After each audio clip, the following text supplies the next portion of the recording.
یہ دعوت و تبلیغ کا جو کام ہے وہ نبیوں والا کام ہے. دعوت و تبلیغ کا کام جو ہے وہ نبیوں والا کام ہے.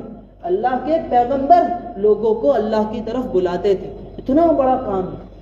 نبیوں کی سب سے پہلی دعوت جو ہوتی ہے وہ یہ ہوتی ہے کہ جو اللہ اور اپنے درمیان صلح کر لیتا ہے, اللہ تعالیٰ اس کے اور مخلوق کے درمیان صلح کر لیتا ہے. آج دنیا لوگوں کے دلوں میں اتنی رچ بس گئی ہے, دنیا لوگوں کے دلوں میں اتنی رچ بس گئی ہے, غفلت نے لوگوں کے دلوں میں اتنے پیر جما لیے کہ آدمی کا دل مسجد میں اٹکتا نہیں ہے.